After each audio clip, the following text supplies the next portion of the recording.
কৃতজ্ঞ হৃদয়। একদিন সম্রাট আকবর দরবারে লক্ষ্য করলেন অনেকেই সাহায্য পেলেও ধন্যবাদ বলতে ভুলে যায়। তিনি বললেন, মানুষ সাহায্য নিতে জানে কিন্তু কৃতজ্ঞ হতে জানে না। বীরবল বলল, মহারাজ, কৃতজ্ঞতা মানুষের চরিত্রের পরিচয়।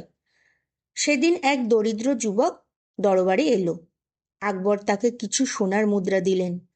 যুবক নীরবে মাথা নত করে চলে যেতে লাগলো। বীরবল তাকে ডেকে বলল, তুমি কিছু বলতে চাও না? যুবক লজ্জা বলল, মহারাজ, আপনার দয়া আমার জীবন বদলে দেবে। আমি শুধু সোনা নয়, আপনার বিশ্বাসও পেয়েছি।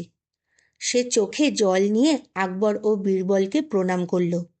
কিছুদিন পর সেই যুবক পরিশ্রম করে সফল হলো।